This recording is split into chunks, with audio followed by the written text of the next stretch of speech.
Olá pessoal, nessa playlist você vai pegar uma aula de introdução à óptica geométrica até os conceitos básicos que deveremos utilizar para explicar as fases da Lua e os eclipses, assunto bastante cobrado e muito pouco compreendido. Então, vem comigo para você aprender os detalhes sobre este assunto. Das teorias de surgimento e evolução do universo, a mais aceita hoje é o Big Bang, onde tudo se origina numa gigantesca explosão. Nela surgem o espaço e o tempo. Tudo que a física consegue explicar com razoabilidade se encontra em até 10 elevado a menos 43 do segundo. Ou seja, é esse número que você está vendo aí que é praticamente o início do universo. Mas acredite, no início não era exatamente como a maioria das pessoas pensam. Sequer a luz havia. Com o Big Bang nasce o espaço e o tempo. E no início, nosso universo não tinha galáxias, estrelas, planetas ou mesmo átomos.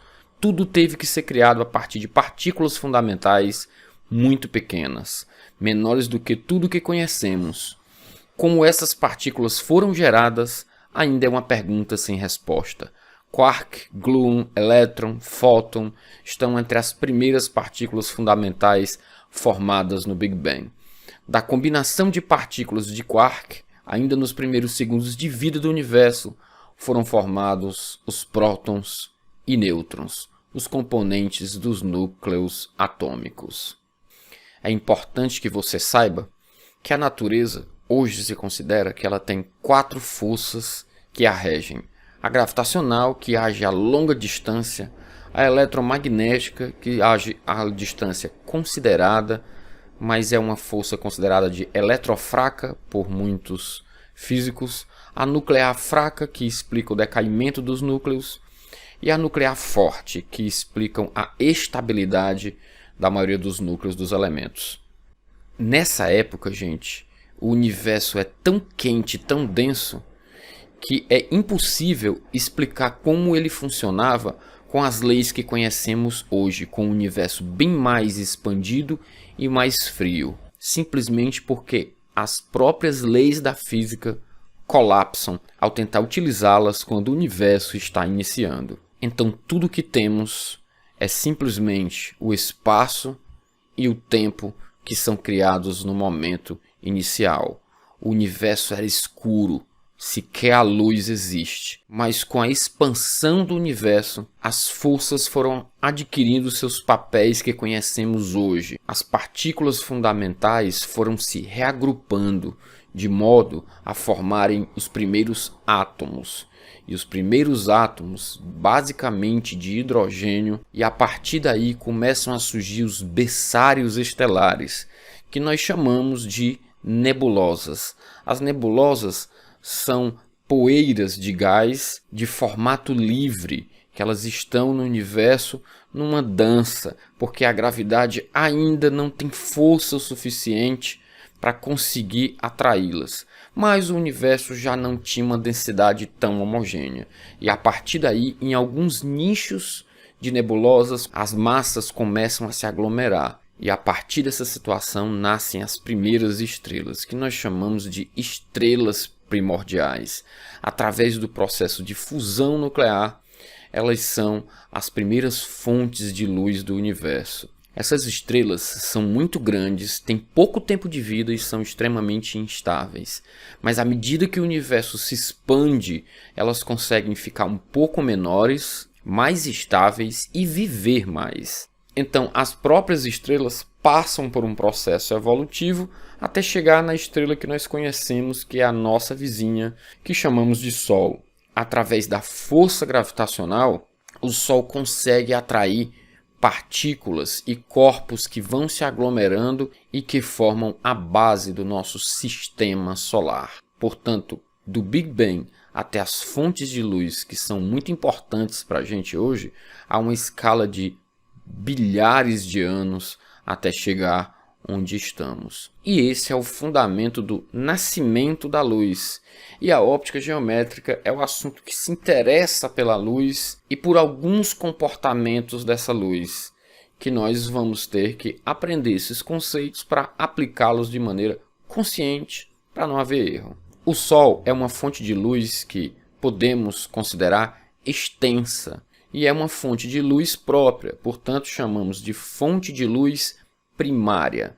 A luz que emana da superfície solar viaja no vácuo a aproximadamente 300 mil quilômetros por segundo. E quando chega até a Lua e a Terra, iluminam a Terra, que nós chamamos de fontes de luz secundária.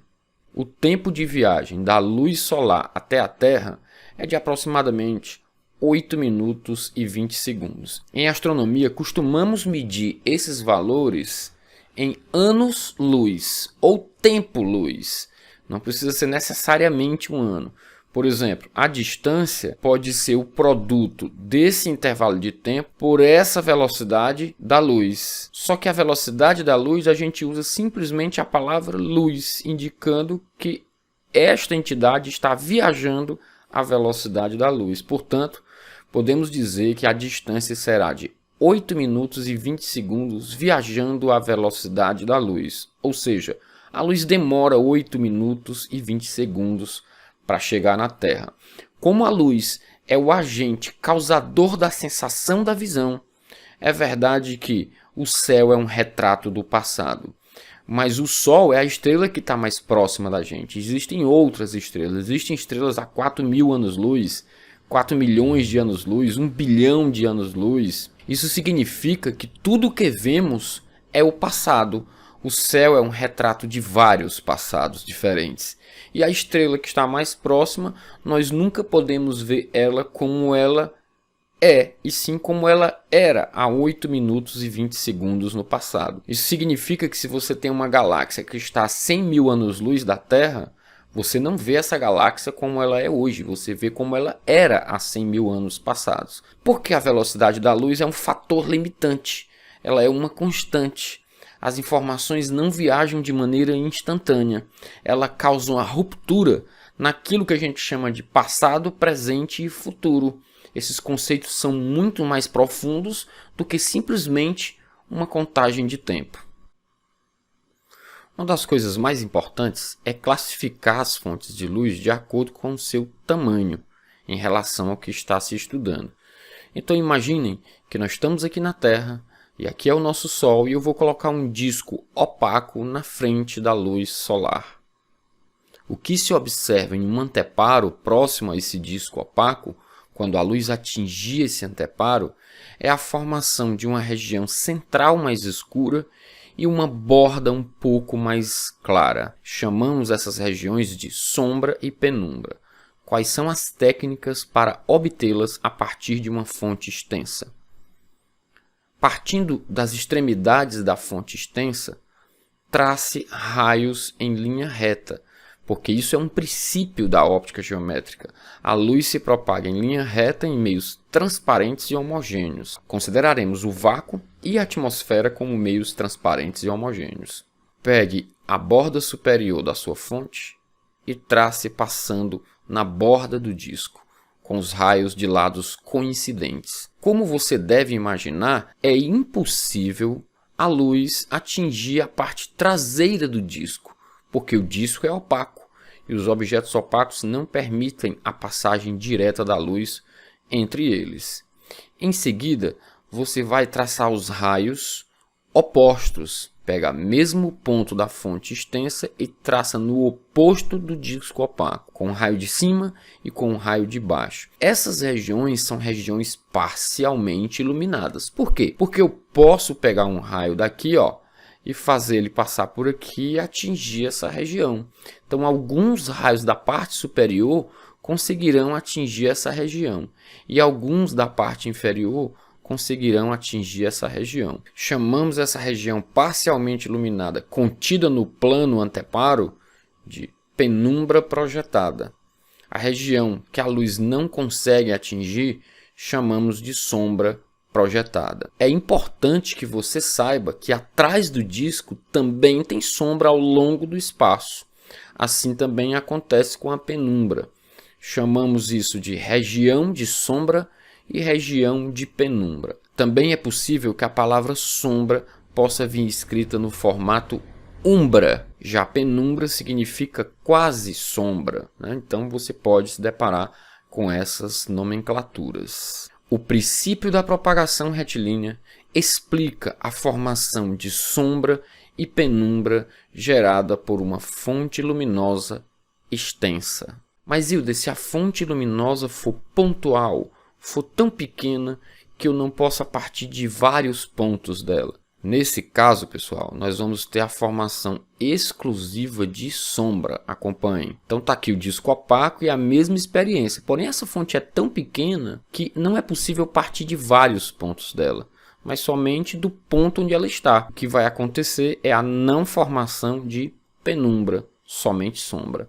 Usando as mesmas técnicas, basta você tratar dessa maneira. Lembre-se que isso traz um dos princípios básicos, né? A formação de semelhança de triângulos, né? Você tem esse triângulo externo, tem esse triângulo interno, e esses triângulos são semelhantes. Por isso que nós chamamos de óptica geométrica, porque nós tratamos a luz de maneira retilínea e isso faz surgir entidades geométricas que nos possibilitam conhecer tamanhos de sombras, de penumbras e poder relacionar isso com o nosso dia a dia. Lembrem-se que por trás do disco ainda existe a famosa região de sombra, assim como a gente fez na fonte extensa. Só não existe a região de penumbra porque a fonte pontual não é capaz de fazer isso. E lá a sombra projetada. O princípio da propagação retilínea explica a formação de sombra gerada por uma fonte pontiforme. Mas de que é formada a luz? Como ela é? De que ela é composta? Ela é composta de fótons. Lembra do começo do Big Bang? Que os fótons surgem depois quando a luz proveniente de uma estrela, que consideramos luz branca, transpassa um elemento óptico chamado prisma, ela se decompõe em várias componentes. Na verdade, infinitas componentes. Visualmente, nós separamos bem 7 dessas componentes. Vermelho, laranja, amarelo, verde, azul, anil e violeta, que as pessoas chamam popularmente de cores do arco-íris com razão. A isso damos o nome de espectro da luz visível. Por quê? Quando o universo se expande e as ondas eletromagnéticas se espalham através de radiação, existem muitas outras radiações do campo não visível. A óptica geométrica ela se interessa pela parte visível da luz somente. E acredito, isso é um conjunto extremamente pequeno. Vamos conferir? Chamamos esse conjunto de informações de espectro eletromagnético. Você não precisa decorar isso, mas precisa entender um fato.